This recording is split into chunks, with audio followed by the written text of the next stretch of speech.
Buenas tardes, hermanos, hermanas. Qué privilegio poder estar acá con ustedes. Hemos orado mucho tiempo en nuestra iglesia en Carapachay para ver algo como lo que vemos hoy. Y cuando las oraciones se materializan por el poder de Dios y tienen que ver con cosas que van a glorificar su nombre, estamos muy contentos, muy alegres. Gracias por permitirnos tener esta reunión con ustedes. Mi función es predicar la palabra ahora, así que les invito por favor a abrir sus Biblias. Yo voy a buscar la mía. En el libro de Romanos, capítulo 1. Romanos, capítulo 1. Vamos a leer desde el verso 18 al 21.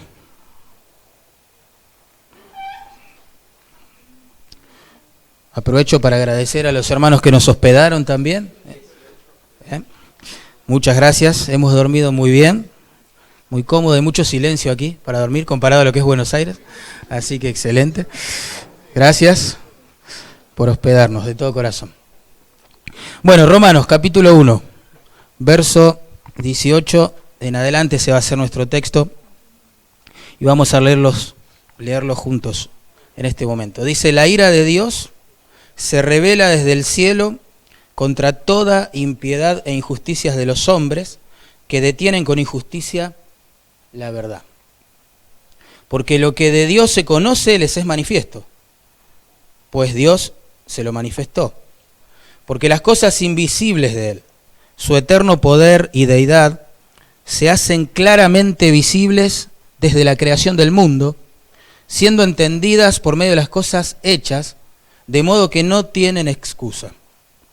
Pues habiendo conocido a Dios, no le glorificaron como a Dios, ni le dieron gracias, sino que se envanecieron en sus razonamientos y su necio corazón fue entenebrecido.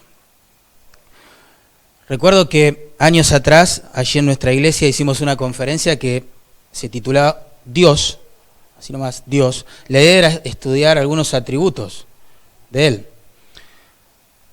Y recuerdo que uno de los estudios se basó en la ira de Dios. La ira de Dios. Terminó la conferencia, yo estaba saludando en la puerta a los hermanos y una señora un poco ofuscada me dijo: ese Dios del cual hablaron hoy, que se aira, no es mi Dios, me dijo. No es mi Dios. En un sentido la comprendí, porque a la mayoría de las personas le causa rechazo la noción de que Dios y su Hijo se airan contra nuestro pecado. Es una realidad. El Señor se nos ha revelado en las Escrituras como un Dios que se aira contra toda especie de mal. Es una realidad. Y nosotros no podemos ignorar ese tema. Dios no es como yo pienso que es, ni como otros me han dicho que es. La única forma de saber cómo es Él es ir a su revelación, su palabra, y tratar de entenderlo. Y su palabra, la verdad, tanto en el Antiguo como en el Nuevo Testamento, revelan que Dios se aira contra el pecado. Les voy a leer algunos ejemplos nada más. Por ejemplo, el profeta Nahum, capítulo 1, verso 6, escribió esto: ¿quién permanecerá delante de su ira? Hablando de Dios. ¿Quién quedará en pie en el ardor de su enojo? Más atrás en el tiempo, el salmista David escribió esto en el Salmo 7, verso 11. Dios es juez justo, y Dios está airado contra el impío todos los días. Pensemos en el Nuevo Testamento, en Jesús. Juan lo describe en Apocalipsis 19, 15 con estas palabras. Dice: y Él, refiriéndose a Cristo, regirá a las naciones con vara de hierro. Él pisa el lagar del vino del furor y de la ira del Dios Todopoderoso. Y así podríamos leer un montón de versículos, tanto del Antiguo como del Nuevo Testamento, que nos muestra que Dios no es como uno se imagina que es, ni como le han contado por allí que es, sino que es tal cual se reveló en las Escrituras. Yo lo que quiero hacer hoy es dividir este estudio en dos partes. Por un lado, ver que en su santidad y justicia, sin duda alguna, Dios se aira contra el pecado, claramente, como acabamos de leer. para terminar después pensando que en su amor y misericordia, Él ha provisto un sustituto sobre el cual derramar esa ira. Bien, repito, en primer lugar vamos a ver que en su santidad y justicia Dios se aira contra el pecado, claramente. Y en segundo lugar, que en su amor y misericordia Él ha provisto un sustituto sobre el cual derramar su ira. ¿Bien? Planteado el tema, me gustaría orar y que el Señor trate con su palabra con nosotros. Padre, Dios amado, guárdanos de formarnos un ídolo acerca de ti. No fabricarte a nuestra imagen en nuestra mente, sino humildemente ponernos bajo tu palabra y tratar de conocerte, entenderte, adorarte, amarte, maravillarnos de ti.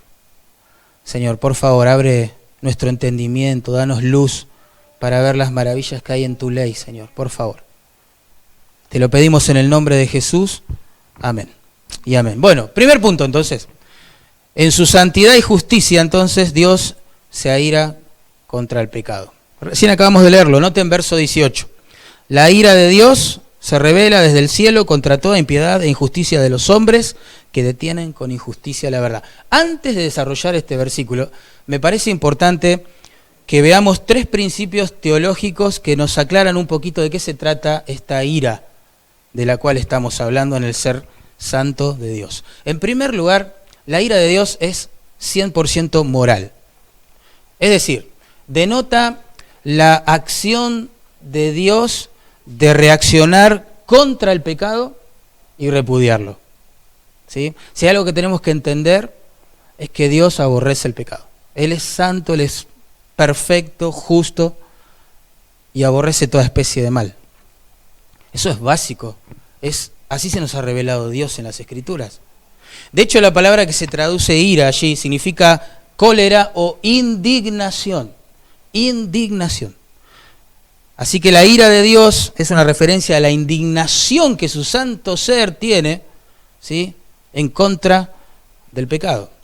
Dios es santo, es moralmente perfecto, justo, apartado del mal, dice la Biblia, ¿verdad? Y es lógico entonces que reaccione con indignación ante la maldad. A nosotros también nos pasa en menor medida esto. Nosotros somos pecadores, claramente, tenemos un sentido de la justicia un poco distorsionado, pero aún así nos indignamos ante ciertas conductas pecaminosas de las personas. Nos pasa.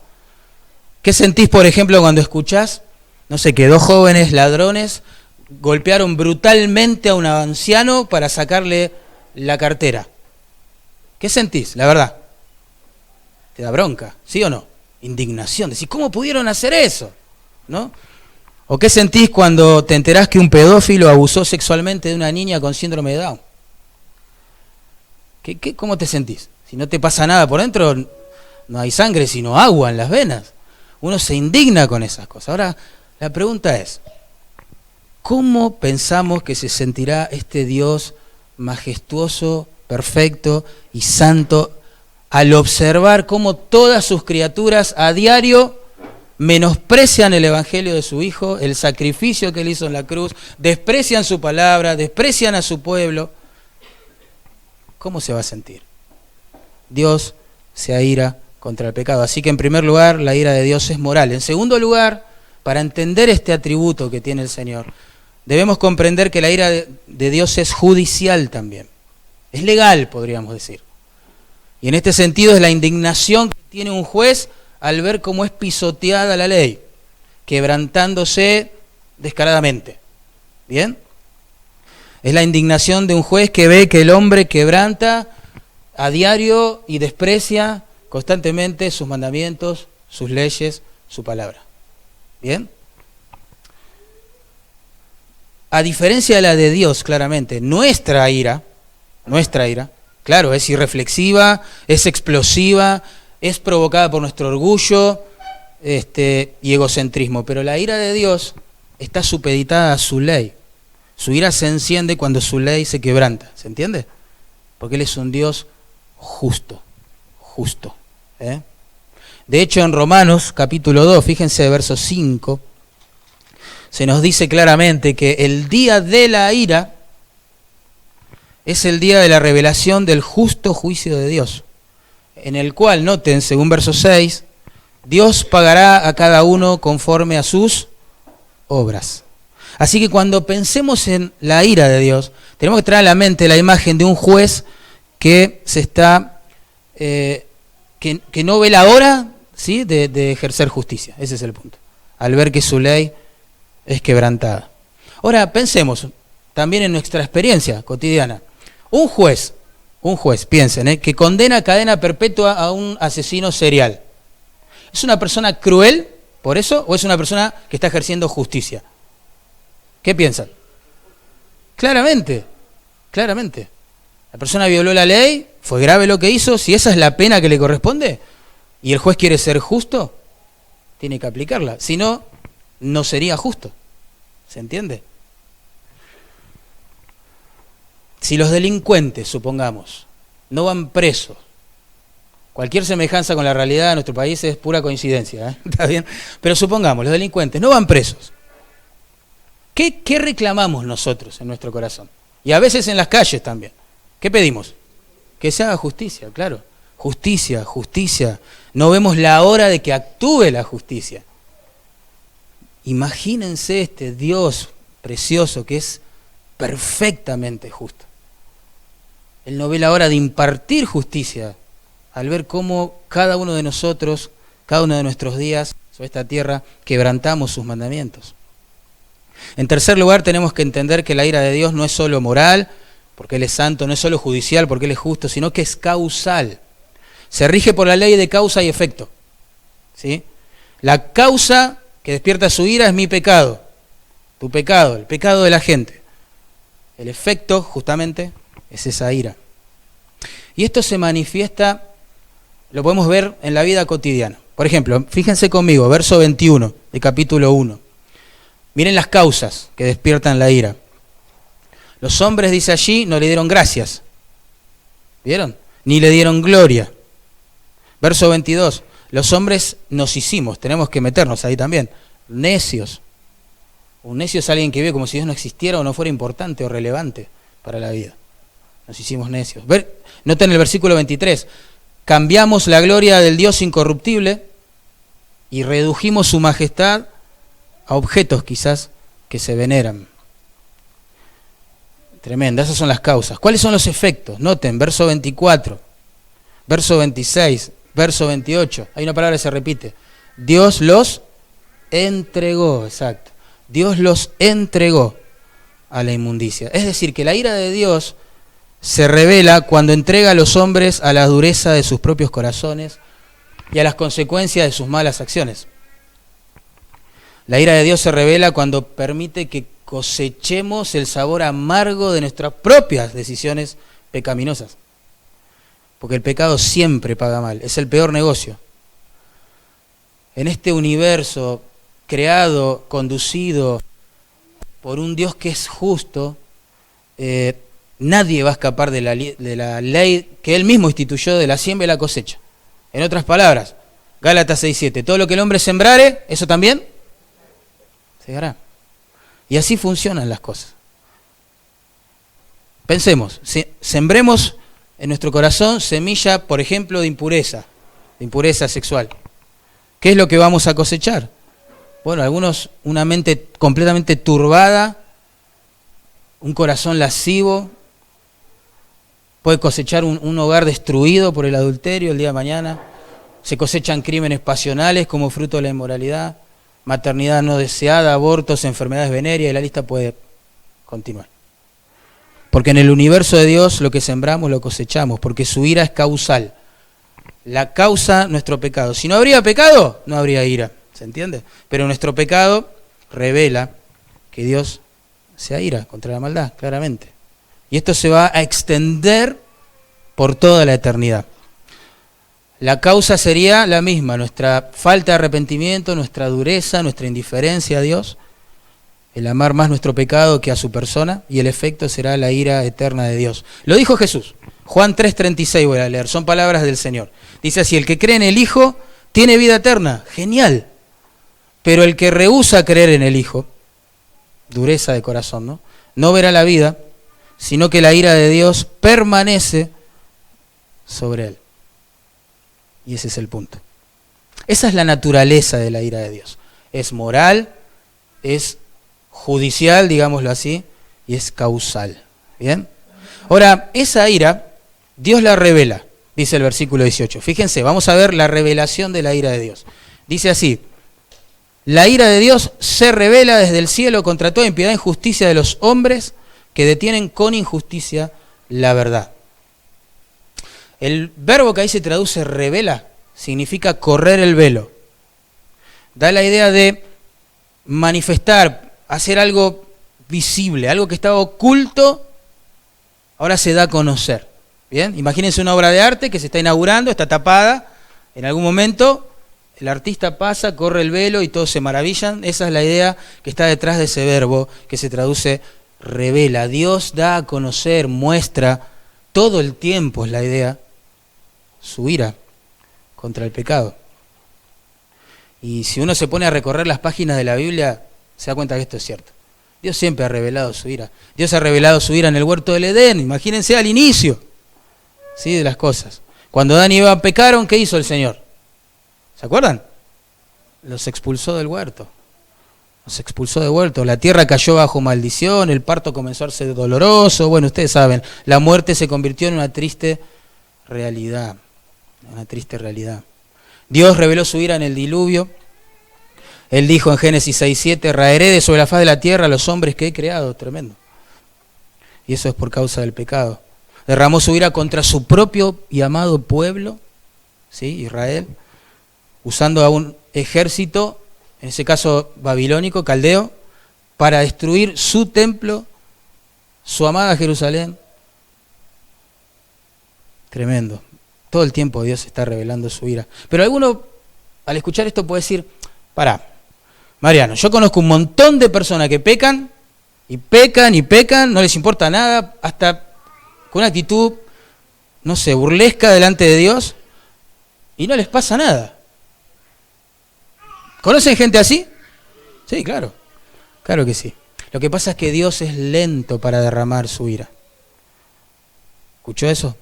Dios es lento para derramar su ira. El profeta Nahum dijo: el Señor es tardo para la ira y grande en poder, y no tendrá por inocente al culpable. Dios es lento, ¿sí?, para la ira, pero ojo, no dejará de hacer justicia por ello. No tendrá por inocente al culpable, jamás, jamás. Podemos decirlo así: en su inmensa bondad Dios retiene su ira por un tiempo, ¿verdad? Pero llegará el día del juicio cuando la derramará con justicia, no con crueldad, con justicia. La Biblia dice que el hombre en su pecado es como que va acumulando cada vez un poco más de esa ira para el día del juicio final. Cada día que pasa sin arrepentirse, sin volverse a Dios, es como que va acumulando un poquito más de ira. Romanos 2:5 dice: pero por tu dureza de corazón y tu corazón no arrepentido, atesoras para ti mismo ira para el día de la ira y de la revelación del justo juicio de Dios. David dijo la misma verdad que estoy mencionando, pero usando una figura de lenguaje que la ilustra. Dice así: Dios es juez justo, y Dios está airado contra el impío todos los días. Miren esto, ¿eh? Si no se arrepiente, siempre hay oportunidad, ¿se dan cuenta, no? Si no se arrepiente, Él afilará su espada, armado tiene ya su arco, y lo ha preparado. La verdad es la misma que la anterior, Pero esta figura de lenguaje nos muestra a Dios como en su bondad y paciencia, tolerando, esperando, pero su arco se está cada vez tensando un poquito más, ¿entienden? La espada se está afilando para el día que tenga que hacer justicia.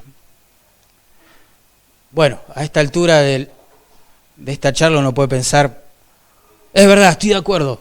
Dios se aira contra los violadores, los ladrones, los adúlteros, los asesinos, y yo haría lo mismo. Ojo, cuidado, no solo contra ese tipo de pecadores. Noten el objeto ahora de la ira divina. Y ahí estamos todos.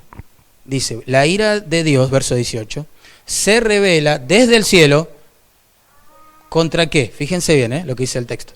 Contra toda impiedad en primer lugar y en segundo lugar, injusticia de los hombres que detienen con injusticia la verdad. Tremendo, ¿eh? Ahí estamos todos. Al ser moral, judicial y causal, como dijimos, su ira santa se derrama reflexiva y exclusivamente contra las impiedades y las injusticias que hacemos, que cometemos a diario. La voz que se traduce ahí, impiedad, ¿saben qué significa? Privado de reverencia, eso significa. El hombre en su pecado no quiere ni puede ser piadoso. No le interesa. En Romanos 8:7 dice que las intenciones de la carne o de nuestra naturaleza pecaminosa son enemistad contra Dios. Es tremendo eso. Porque no se sujetan a la ley de Dios, ni tampoco pueden, dice el texto. Es una condición desesperante, en serio, desesperante. No quieren, no pueden, no les interesa, es la idea, responder en forma reverente a Dios. La impiedad se evidencia porque el hombre no puede ni quiere, ese es el punto, responder a Dios en obediencia y amor. No lo ama a Dios el hombre en su pecado, no le teme, no busca su gloria, ¿sí? Cada uno busca lo suyo propio. Qué triste, ¿no? La Biblia enseña que venimos a este mundo, en Efesios 2:1, muertos en delitos y pecados, ¿recuerdan eso? Piensen en un muerto. Imagínense que estemos en un velorio aquí ahora. Y aquí está el cajón y hay un cuerpo sin vida. Si yo le hablo a ese cuerpo sin vida, no me va a escuchar. Yo le puedo decir, ¿cuánto te amo? Te amo. Pero no se va a conmover. ¿Entienden? Yo le voy a tratar de exhortar y no le va a importar, no me va a escuchar, es insensible, no hay vida. No reacciona a ningún estímulo, ese es el punto. Y esa es la condición del hombre en su pecado para con Dios, no para con la religión, para con Dios. Tremendo, hermano. La ira de Dios se derrama contra la impiedad, pero también contra la injusticia. Si la impiedad afectó nuestra relación con Dios, la injusticia afecta a nuestra relación unos con otros. Actos de injusticia. El pecado primero impacta nuestra relación con Dios. La anula, la hace nula. Y después destruye la relación con nuestros semejantes también. El pecado es un gran divisor. Divide al hombre de Dios y por consecuencia al hombre del hombre. Es tremendo. Por eso hay tanto odio, violencia y tantas cosas que caracterizan de manera triste nuestra vida aquí. La impiedad para con Dios tarde o temprano se va a traducir en injusticia también para con los demás. Lo vemos en Génesis, ustedes se van a acordar. La relación con Dios, cuando Adán y Eva pecaron, fue afectada. Ellos se escondieron, ¿se acuerdan? De Dios. Como si se pudiera hacer eso. Pero la relación matrimonial de Adán y Eva también fue afectada. Porque cuando Dios confronta a Adán y le dice, ¿qué pasó? ¿Comiste del árbol que te dije que no comas? ¿Qué hace Adán? Se humilla, dice, sí, fui yo, perdón. No dice eso. Dice, la mujer que me diste acusó a su esposa. ¿Y qué hizo su esposa? Sí, tiene razón, Adán, soy una pecadora. No, ¿qué dijo? La serpiente fue que me tentó y comí. Como siempre decimos, la serpiente a quién le va a echar la culpa, ¿no? Pero el punto es que ya el pecado se filtró en la relación matrimonial. Ya los esposos se están acusando, atacando, distanciando el uno del otro. Porque así es el pecado. Pero no solo afectó al matrimonio, afectó a sus hijos, Caín y Abel. ¿Se acuerdan? Génesis capítulo 4. Caín termina asesinando a su hermano Abel por causa de los celos. El pecado es así. Destruye, tiene el poder de dividir las mejores iglesias, las mejores familias, los mejores matrimonios, los mejores equipos ministeriales. Es tremendo. ¿Cómo Dios no se va a irar contra el pecado? Con lo destructivo y horrible que es para sus ojos. Fíjense la razón de la ira divina. Dice, la ira de Dios, verso 18, se revela desde el cielo contra toda impiedad e injusticia de los hombres que detienen con injusticia la verdad. Ese es el punto acá en cuestión. Uno se podría preguntar a la luz de este versículo, ¿cuál es el crimen más atroz, digamos, que el hombre ha cometido en su relación hacia Dios, que le lleva a desatar o a revelar su ira? ¿Cuál es ese gran pecado, diríamos nosotros? ¿Qué será la droga? ¿Será el adulterio? ¿Cuál será? Los hombres, dice ahí, detienen con injusticia la verdad. Ese es el problema. Y ahí estamos todos metidos. Todos metidos. El peor de los crímenes cometidos en el universo para con nuestro Creador es el de detener su verdad al rehusarnos cada día sujetarnos a ella y obedecerla. Con nuestra desobediencia a su palabra hacemos eso. Fíjense, versículos 19 y 20. Es clarísimo el texto. Dice, porque lo que de Dios se conoce, les es manifiesto. Pues Dios se lo manifestó, porque las cosas invisibles de Él, su eterno poder y deidad, se hacen claramente visibles desde la creación del mundo, siendo entendidas por medio de las cosas hechas, de modo que no tienen excusa. Dios se ha revelado al hombre a través de las cosas que ha creado. Pero el hombre prefiere negar esa realidad para vivir según sus placeres y su pecado y erradicar la idea de que hay un Dios al cual algún día tendrá que dar cuenta de su mente. ¿Nunca se pusieron a pensar por qué en el noticiero no nos hablan de Dios? ¿Por qué en el diario? ¿Por qué en las universidades? ¿Por qué? ¿Por qué, hermano? ¿Por qué en un consultorio terapéutico no nos hablan de Dios? Porque el hombre quiere erradicar la idea de que existe, es creador, es justo, y yo algún día tendré que enfrentarme con Él. El hombre debería asumir que de la nada, nada puede surgir, algo tan lindo como lo que vemos no podría surgir, y caer de rodillas ante su Creador, darle gracias, adorarlo. Pero ¿cuál es la actitud? Verso 21. Habiendo conocido a Dios en ese sentido, no le glorificaron como a Dios, ni le dieron gracias. ¿Entienden? Yo era igual, yo me identifico completamente con este versículo. Antes de que el Señor obrara en mí, yo era igual. Yo no es que me despertaba y decía, las estrellas, wow, qué Dios glorioso habrá creado esas estrellas. Este mar impetuoso, wow, qué Dios maravilloso. Tremendo. Y menos aún le daba gloria a Dios con mi vida. Quizás en un atisbo así de luz uno puede llegar a pensar, ¿no? Estas montañas, wow, tiene que haber un creador, ¿o no? Pero ¿quién se quiere sujetar a ese creador? ¿Quién se quiere negar a sí mismo, arrepentir de su pecado y obedecer a ese creador? Naturalmente, nadie. Y ese es el problema. Y ahí estamos todos, todos. El hombre, en vez de negar su existencia o ser indiferente a ella, debería darle gloria por la vida que tiene, que se le ha dado. Debería darle gracias porque puede respirar, por haber hecho una atmósfera con la mezcla de gases exactas para facilitar nuestra respiración. Debería darle gracias por haber colocado a la Tierra a la distancia exacta del Sol, como para que, por un lado, no lleguemos a morir derretidos y por otro no lleguemos a morir congelados. Por habernos provisto agua para beber, alimento para comer, gente que nos rodea para amar. Pero el texto dice claramente, no, eso no sucede en la práctica. Y acá viene un punto y los voy a llevar unas páginas más adelante, Romanos capítulo 2, verso 4.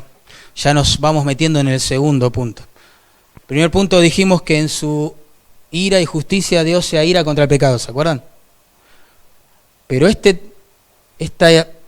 principio bíblico que vamos a ver hoy ya nos está introduciendo al segundo punto. El segundo punto dijimos que en su amor Dios ha provisto un sustituto, ¿no? Receptor de esa ira. Bueno, capítulo 2, verso 4, noten, en Romanos.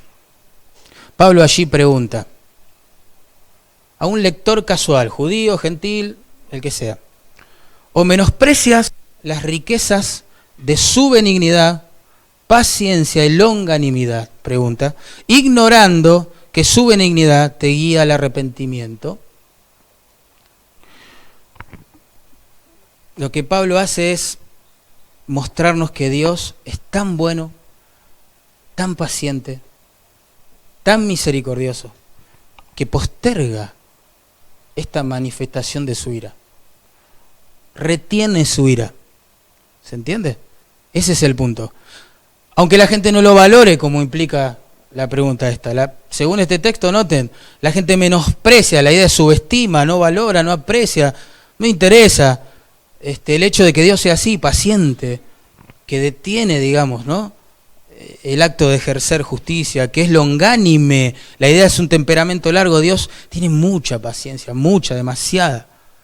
Eso es lo que está queriendo decir el texto. Pero a la gente no importa eso. Menosprecia eso. Dios tiene esa capacidad de esperar, de postergar, ¿sí?, su venganza, su justicia, su ira. El Señor muestra que es rico en benignidad al no ejecutar el castigo de inmediato, ni bien pecamos.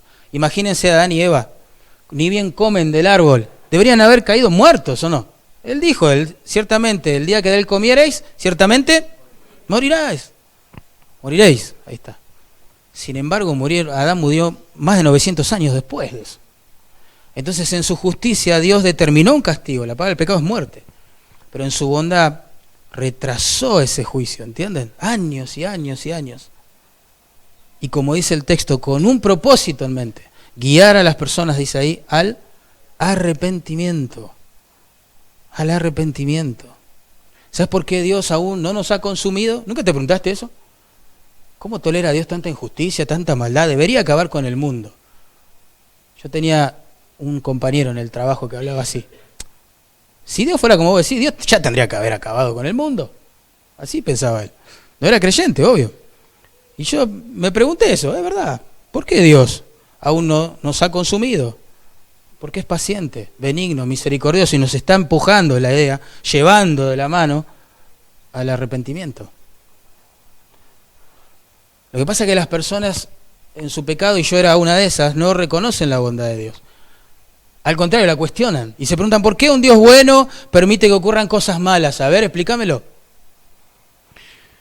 Piensan, no sé, en robos, en homicidios, en violaciones, enfermedades tristes, horribles, desastres naturales. Lo que no entienden es que si Dios debería decidir hoy erradicar toda maldad de su creación, tiene que erradicarnos a todos nosotros juntos con ella. Lo que pasa es que Dios es rico, rico en paciencia, en longanimidad, en misericordia, como dice el texto, y espera. Espera. Cada vez que veas a una persona en su pecado que respira, tenés que acordarte, wow, Dios es paciente. Y si esa persona encima, no sé, disfruta de sus hijos jugando en la plaza, y vive en pecado a la vez, pero disfruta de sus hijos jugando en la plaza, decís, wow, Dios es paciente. Y si esa persona tiene un buen trabajo, wow, qué bueno es Dios. Y se divierte cuando ve una película con sus hijos, su familia, uy, no puedo creer qué bueno es Dios. Qué bueno es Dios, no puede ser la misericordia que tiene. Vamos a nuestro segundo punto. En el primer punto dijimos que en su justicia y santidad Dios se aira contra nuestro pecado. Ahora vamos a ver en Romanos capítulo 3, fíjense conmigo, verso 25, que Dios ha provisto un sustituto, ¿sí?, sobre el cual derramar su ira. Es importante que a esta altura entendamos, si hubiésemos leído de corrido el capítulo 1, 2 y 3, llegaríamos al veredicto que leemos en capítulo 3, verso 9. Fíjense, esto es lo que se ha propuesto Dios al darnos toda la información previa. Noten, capítulo 3, verso 9. ¿Qué pues? ¿Somos nosotros mejores que ellos? Qué buena pregunta. En ninguna manera. Pues ya hemos acusado a judíos y a gentiles que todos están bajo pecado. Ese es el propósito de los primeros 3 capítulos de Romanos. Mostrarnos que tanto el gentil, que era pagano en su adoración, inmoral en su estilo de vida, como el religioso judío, que estudiaba el Antiguo Testamento, lo memorizaba, etcétera, pero nunca confió en Cristo, ¿sí?, para su salvación, ambos están bajo pecado, están condenados, son receptores, merecedores de la ira de Dios. Eso es lo que quiere mostrar. Por eso, fíjense verso 10. Continúa con el mismo tema. Dice, no hay justo ni a un uno. No importa si es judío, gentil, religioso, ateo, no importa, no hay justo ni aun uno, no hay quien entienda, no hay quien busque a Dios. Esto es tremendo para nuestro orgullo religioso, innato que tenemos. No hay quien busque a Dios en serio, wow. Todos se desviaron, se hicieron inútiles, no hay quien haga lo bueno, no hay ni siquiera uno, no hay, ¿entienden? No hay. Ese es el punto de Pablo hasta acá, ni siquiera uno. Entonces uno viene leyendo esto y dice, cada vez el peso del pecado se agranda más sobre la conciencia, y uno exclama, ¿y ahora? ¿Quién me va a ayudar entonces? ¿Qué hago con mi pecado? Y yo te pregunto a vos en esta tarde, ¿qué hacemos con nuestro pecado? ¿Quién me puede ayudar? ¿Cuál será la solución, no sé, para cambiar esta realidad? ¿Qué serán las obras de la ley? Yo tendré que ponerme a obedecer la Biblia. Desde hoy en adelante decido obedecer la Biblia. Claro, pero ¿qué hago con todos los pecados que ya cometí, las transgresiones de la ley con la cual ofendí al Señor? ¿Qué hago? Claro, alguien nos tiene que ayudar, ¿o no? ¿Qué será la iglesia que se quiere fundar acá? ¿Que podrá resolver esta situación? ¿Qué será tener un ministerio dentro de la iglesia? ¿Qué será, hermano? El evangelio de la ley, ¿saben lo que dice? Haz esto y vivirás. Ahora, eso no es una buena noticia para nosotros. Tiene que haber algo más, porque Dios reveló su palabra y su palabra nos muestra que no la podemos obedecer a la perfección, entonces tiene que haber algo más. En realidad son malas noticias, haz esto y vivirás para nosotros los pecadores. Los pecadores no podemos guardar toda la ley. Santiago capítulo 2:10 dice, cualquiera que guardare toda la ley, la idea es que lo intente, ¿no? Pero ofendiere en un solo punto, se hace culpable. Porque Dios tiene una ley, aunque esté expresada en 600 y pico de mandamientos, tiene una ley y la quebrantamos y somos culpables. En Romanos 3:20, allí fíjense el verso 20, dice, ya que por las obras de la ley ningún ser humano será justificado delante de él. O sea, ni mis buenas obras, aunque se hagan en el contexto de una iglesia evangélica, no alcanzan para aplacar la ira de Dios que merezco, porque yo ya quebranté su ley un montón de veces. ¿Quién podrá ayudarnos a aplacar la ira de este Dios justo, santo, pero a la vez misericordioso y paciente, que se debe derramar en algún momento contra mis pecados, contra mis transgresiones? Versículo 25. Versículo 25 es una joya, una joya. Miren, Romanos capítulo 3, verso 25.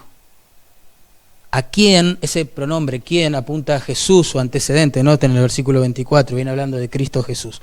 A Jesús Dios puso como propiciación por medio de la fe en su sangre. Ese verbo traducido puso, Dios puso. ¿Saben qué implica? Que Jesús no fue a la cruz por culpa de la traición de Judas, que lo vendió, digamos, o la crueldad de los soldados romanos que se divertían crucificando gente, o no sé, del orgullo del judío religioso que lo rechaza a Jesús, ni siquiera por causa de Pilato, que se lavó las manos en su demagogia y lo entregó. Ese texto dice claramente que fue Dios quien lo puso ahí, como propiciación. Fue el Padre, ¿entienden?, quien sacrifica a su Hijo. Lo pone en el lugar de la propiciación. La idea es lo pone, lo exhibe. Tremendo. Tremendo. El sacrificio de Cristo no fue hecho en lo oculto, sino a la luz, en un monte, en un Gólgota, al costado de un camino. La gente pasaba, se burlaba de él, y Dios tolerando eso. Ver cómo su santo Hijo era menospreciado, burlado, escarnecido. Dios pudo sacarlo de ahí de inmediato, pero Dios lo puso ahí, dice el texto. Lo puso como propiciación. Y acá viene la palabra que es un bálsamo para nuestra alma. Propiciación. Tiene la idea de apaciguar, de satisfacer, de calmar, de aplacar. En este caso y por contexto, la ira que Dios tiene contra nuestro pecado. O sea que Dios sacrifica a su Hijo, ¿sí?, y de esa manera satisface su ira contra nuestro pecado. ¿Entienden?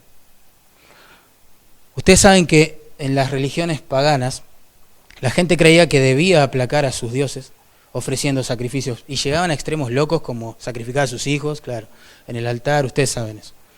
Porque la idea de un Dios airado no tenían forma de resolverla, de contenerla, de cambiarla. Decían, bueno, hay que apaciguarlo de alguna manera y llegan a ofrecer cosas tremendas. Bueno, hoy el religioso, cualquiera sea su denominación, piensa que debe y puede aplacar la ira de Dios a través de sus buenas obras, a través de el hecho de, bueno, pertenecer a una iglesia, ser miembro, bautizarse, lo que sea. Lutero era uno de ellos. Ustedes saben que él, según sus biógrafos, confesaba 5 a 6 horas por día sus pecados. Un sacerdote frustrado y cansado ya de escucharlo dijo, Lutero, a ver si confesás un pecado en serio alguna vez, le dijo. Como diciendo, no me vengas con estas baratillas, estas cositas insignificantes. No, Lutero entendió claramente, no hay pecado insignificante.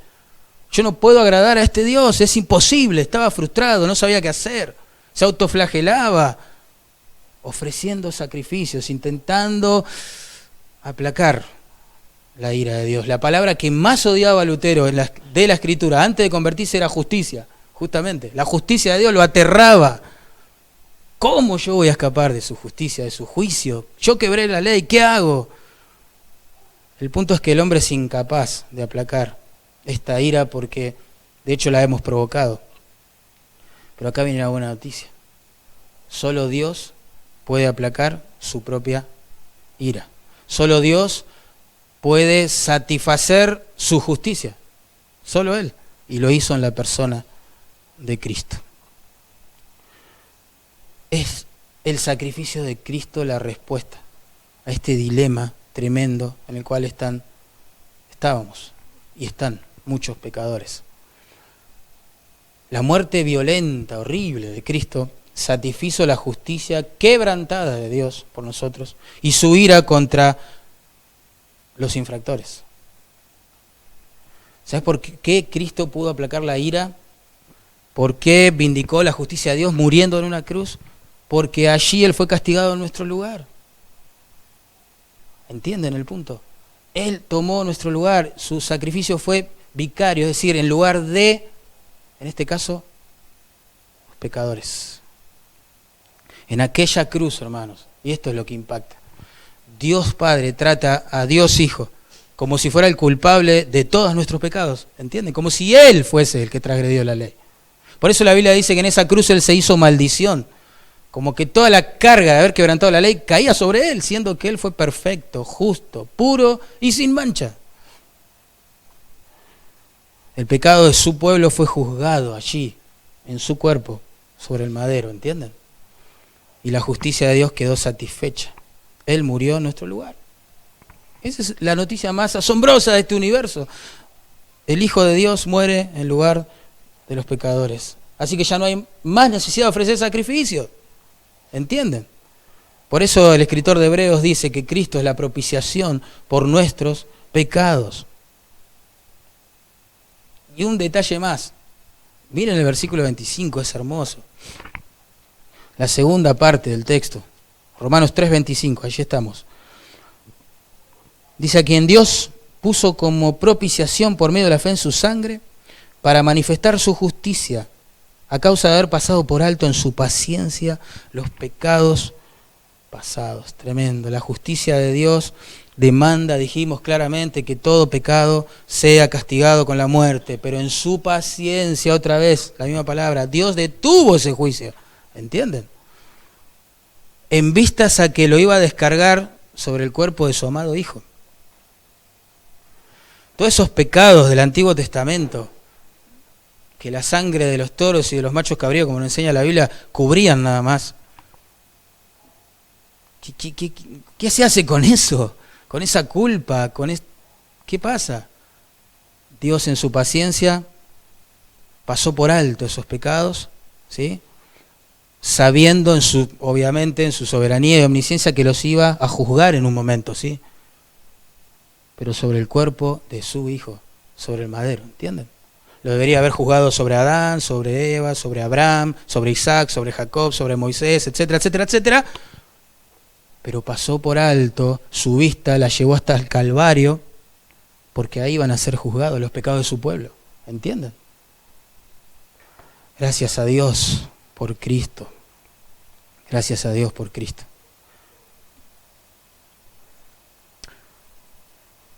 ¿Por qué Dios hizo esto? Verso 26. Con la mira de manifestar en este tiempo su justicia, a fin de que Él sea el justo y a la vez el que justifica al que es de la fe de Jesús. ¿Saben por qué todo este plan tremendo de salvación, de redención, que incluye justicia, paciencia, ira, misericordia, que todo eso confluye en la persona de Cristo? Porque Dios se muestra como lo que es, justo, justo. La cruz muestra el amor y la justicia también de Dios. Y ocurre en este tiempo, es decir, en el que Dios decidió sacrificar a su Hijo. La cruz demuestra que Dios es justo, por eso condena al pecado, pero a la vez es el que justifica al pecador, que se arrepiente de su maldad y confía en Jesús. ¿Sí? ¿Por qué? Porque en Jesús fueron castigados los pecados de su pueblo. Es decir, el quebranto de su ley, toda esa ira contenida, digamos, fue derramada. Se hizo justicia. Dios fue satisfecho, pero en la muerte de su Hijo, ¿entienden? Es asombroso esto. ¿Y saben qué? Dios sacrifica a su Hijo, lo pone ahí en ese lugar, receptor de la ira. Escuchen esto, cuando vos y yo ni siquiera habíamos nacido. Por ende, ni nos importó que lo hiciera. Y ni se lo hubiéramos pedido tampoco, no lo veríamos importante. Yo caminé 16 años sobre esta tierra, así, pensando que no tenía ningún problema con Dios. ¿Qué sé yo? Es un amor asombroso, incondicional, soberano, que espero llegue a tu vida. Termino diciendo esto. ¿Se acuerdan los dos puntos? Primer punto, en su justicia, Dios se aira. ¿Contra qué? Nuestro pecado. Perfecto. Después vimos que en su amor, en su misericordia, en su paciencia, Él ha provisto un sustituto donde descargar esa ira, ¿verdad? ¿Ese quién es? Su amado Hijo, que nunca pecó.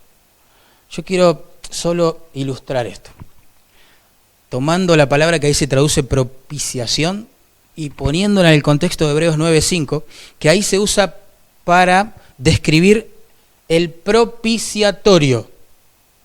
¿Qué era el propiciatorio? Era la tapa de un arca. La tapa del arca.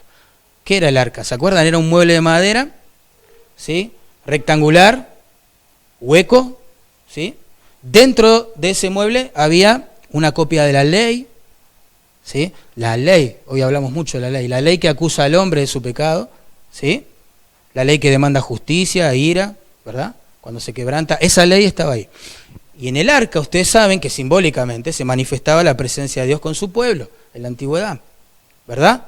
Esto simbólicamente, ¿qué representa? Un Dios que constantemente tiene delante de sus ojos puros y limpios nuestro pecado. Esa ley que acusa, que demanda justicia. Vamos Dios, destruílos, vamos. Se lo merecen, son transgresores, pecaron, destruílos, derrama tu ira. Eso dice la ley todo el tiempo. Ahí está Dios. Pero Jesús dice ahí, es, como dice Hebreos 9:5, es el propiciatorio. La tapa de esa arca. ¿Por qué? Porque una vez al año, en el día de la expiación o del perdón, el sumo sacerdote tomaría un corderito inocente que no tenía nada que ver con los pecados de Israel, nada que ver, lo sacrificaría, luego juntaría su sangre en un lebrillo, llevaría esa sangre dentro del tabernáculo o templo después y la vertiría sobre esta tapa del arca, el propiciatorio, ¿entienden? Entonces imagínate, ahora, simbólicamente, ¿qué representa esto? El santo Dios mira hacia el interior del arca, donde estaba la ley, ¿se acuerdan? Que acusaba al hombre de pecado, que exige justicia, castigo, maldición. Pero hay una tapa bañada en sangre, ¿sí? Que rompe, ¿sí? Esta conexión. Simbólicamente, la sangre de los animalitos cubría los pecados.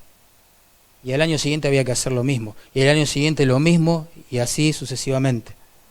Pero la sangre de Cristo, derramada una sola vez y para siempre, es poderosa, no solo para tapar, sino para quitar, dice allí, los pecados de cualquier persona, independientemente del contexto con el cual llegue a Jesús.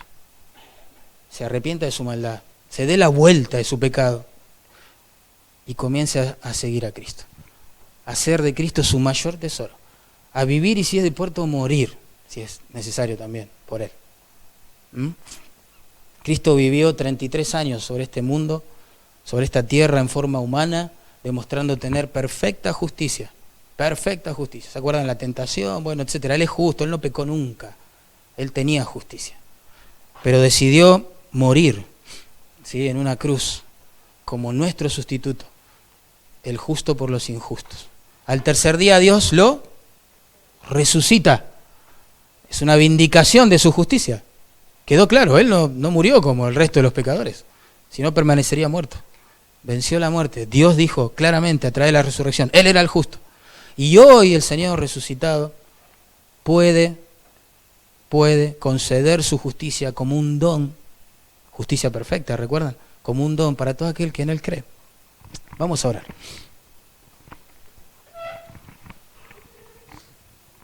Quizás en esta tarde hermosa pudiste ver la importancia de la obra de Cristo, no lo sé, o la gravedad de tu pecado, o las dos cosas. Si eso pasó en tu corazón, gozate, es porque el Señor está obrando en tu vida.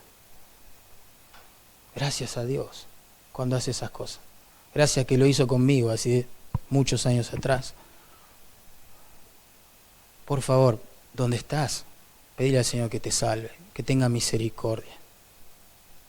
Refugíate en la obra de Cristo. Dale la vuelta a tus pecados, ya empezá, entregá tu vida, viví para el Señor. Y hermano, vos que sos del Señor, a la luz de este glorioso evangelio, por favor, te animo a que te sumes a todos aquellos como vos que andan predicando este evangelio, que le dicen a la gente la verdad. Y no lo que quieran oír, la verdad. Aunque no sea popular, aunque no sea agradable en primera instancia al oído, pero la verdad. No le mienten para retener a la gente en una iglesia, le dicen la verdad, por amor. Por favor, que Dios nos use para avisarle a todo el mundo, ¿sí?, que Dios es poderoso para salvar. Señor, te damos muchas gracias por esta reunión. Confiamos que tú vas a cumplir el propósito por el cual enviaste tu palabra hoy. Sabemos que no vuelve vacía. Oramos para que tu nombre sea glorificado, Señor, en esta tarde. Bendice lo que resta de nuestro tiempo juntos. Padre, por favor, ayúdanos a aconsejarnos unos a otros, a escucharnos unos a otros. Te ruego, por favor, Señor, si hay alguien en conflicto con lo que escuchó, por favor, Señor, muéstrale tu gracia, abre sus ojos, para que pueda ver en Cristo, Señor, salvación, perdón y vida eterna. Te lo pedimos en su nombre. Amén. Invitar al pastor Sergio que venga aquí. Vamos a terminar este tiempo de reunión alabando al Señor, ¿no? Sergio.